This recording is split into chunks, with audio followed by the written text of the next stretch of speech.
It's still the same old story, a fight for love and glory.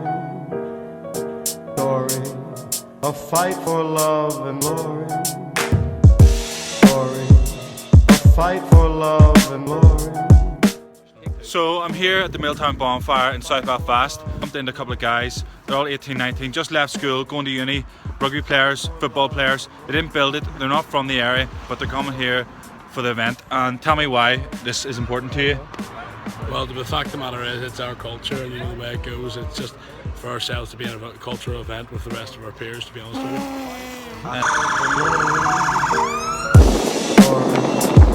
Fight for love and glory. It's just past midnight. The bonfire is now lit on both sides, and it'll quickly go up, and the heat gets really, really intense. Big numbers out for the bonfire at Milltown. A lot of drinking, fun times, and yahooing. But generally, whilst there's placards and posters and flags in the bonfire, it's actually quite family friendly. And I've been coming here for years. It's quite middle class, actually. Must remember this. Kiss is still a kiss. Must remember this. Kiss is still a kiss. Must remember this.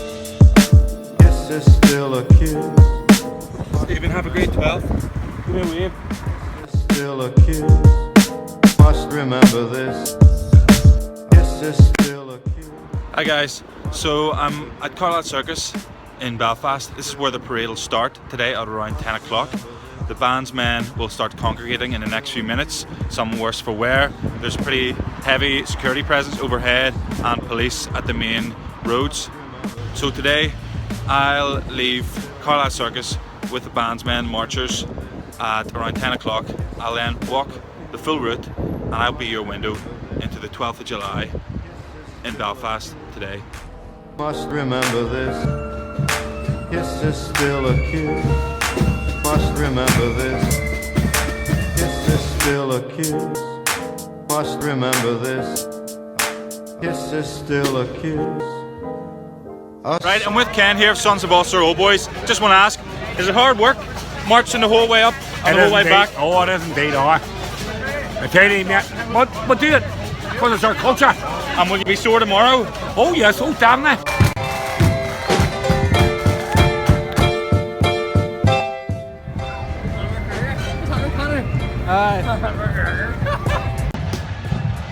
We're currently at Shaftesbury Square, and this is easily the most terrifying part of the march for me.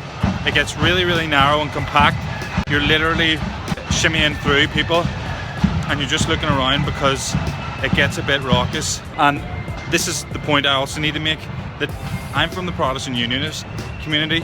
I consider myself a Unionist. I'm British and I'm Irish, but for hardliners I would be seen as the ultimate sellout, the ultimate West Brit. So again, don't underestimate the diversity that there is on this question. And it's not just simple, it's black and white, green and orange. Within the orange, from deep orange to pale orange, as I would consider myself, there is a huge amount of disagreement.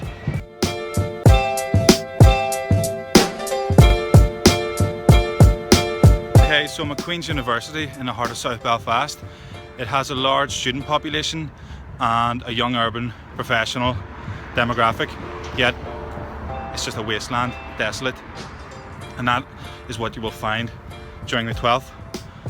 Catholics basically run for the hills, go to Donegal, but it's the same with many Protestants too. Middle class, everyday Protestants, even working class Protestants, don't necessarily enjoy the 12th, might look at it and see ugly scenes, and they'll leave too.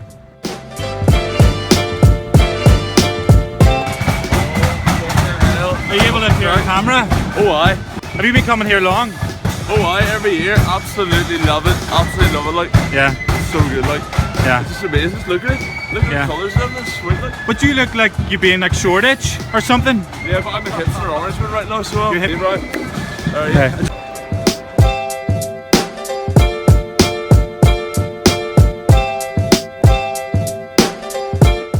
I'm in Cranmore Park on the Lisburn Road. The Lisburn Road, for people who don't know it, which is most of you, is kind of like Balls Bridge in Dublin. Pretty salubrious, associated with money, prestige and prosperity. Kind of like Belfast Golden Mile. Anyway, as you can see, it's kind of like leafy suburbs, and this is exactly where I spent every 12th of July growing up, sitting on this little wall here before it was reeled. We'd sit there with our drums and our band poles, get a gravy chip, watch the bands, man, and go home. It wasn't a hate fest, it was just a day out. And I want to make that contribution because this part of the parade, in contrast with the inner city parade, is pretty mild, easy going. Yes, there's a raucous element to it, but it's family friendly, high spirits, and in my regard, it's the middle class part of the parade. Right now, we're walking up Balmoral Avenue, lined with some of the most sought after real estate in all of Belfast. And this is South Belfast. This is kind of like the upper middle class leg of the 12th. I passed a lot of people I went to school with, so men and women, grammar school educated, metropolitan, broad-minded, not into hate. And what I want to show is just the diversity of spectators and the diversity of stages. When people think of the 12th, they think of Twelfth Avenue and Ardoin and the riding there, but they miss this, which is like Belfast equivalent of Rathmines, or probably Balls Bridge, or somewhere in D4.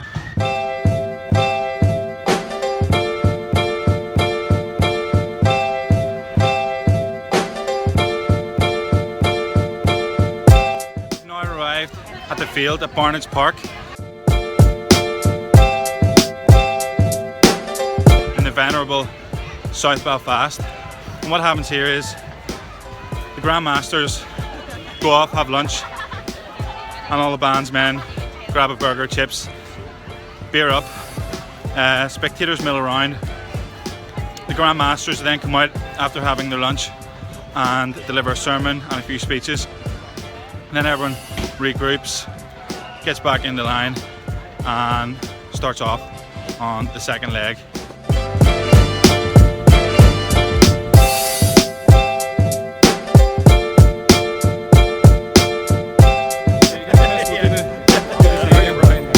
Here with the Assistant Grand Master of the Grand Orange Lodge of Ireland, the Reverend Mervyn Gibson.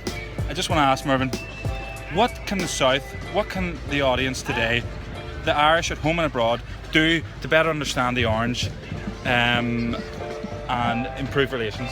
I think the main thing would be just to open their mind and listen. Indeed, come and see today people from Drogheda and having a meal with them as they arrive in the field. And just 2 seconds ago, we finished talking to a lady from Dublin, first time ever here for the 12th.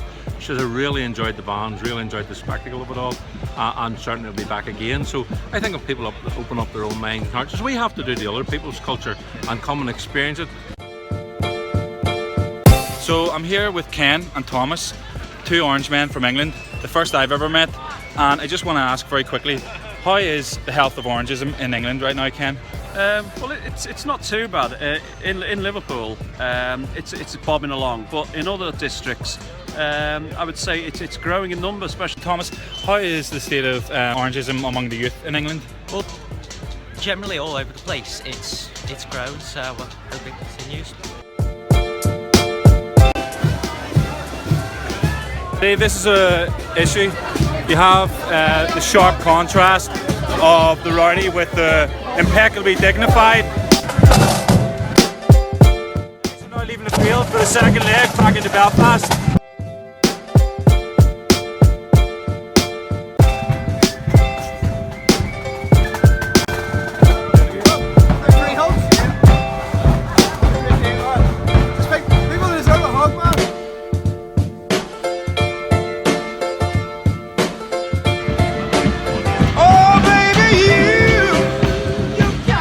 That's a church my parents were married in, and this is broadly the kind of area I was brought up in.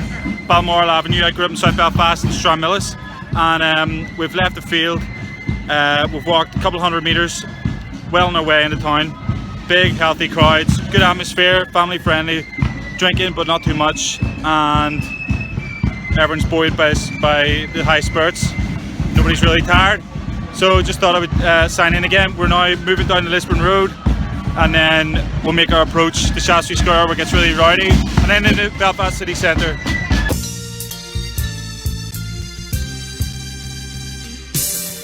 The kid, the junior that is, will be down in a minute unless you'd like to take her to the opera.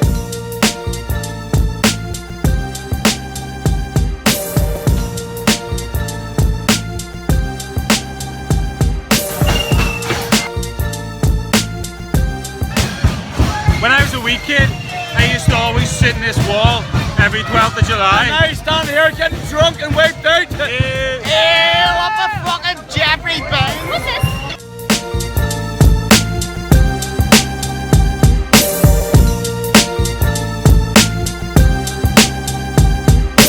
At this stage, I make my exit from the main route just because it's starting to get narrower, more constricted, darker, a bit more rowdy.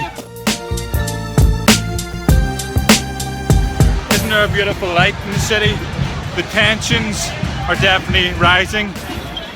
The more central you go, as you come into the city, there's a higher police presence, rowdiness lifts. A balustrade of PSNI officers, like an impenetrable human shield. I'm going to try and make my way up to Ardoyne now. That's the major interface.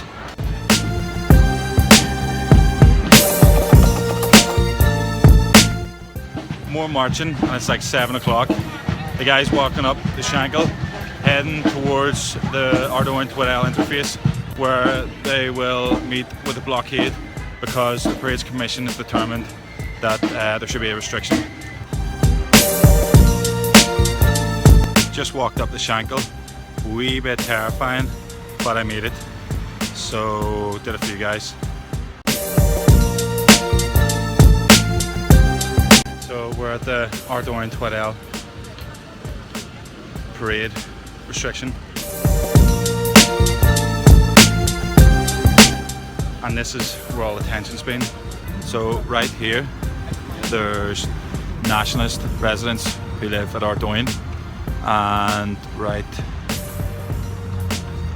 here there's unionist, loyalist residents from Tweddell, and they're periodically yobbing yells at one another in taunts. And apparently my colleague here from Pacemakers just informed me that I'm sitting in the middle, like in no man's land, and there could be a brick thrown at any moment, and they're at a complete stalemate.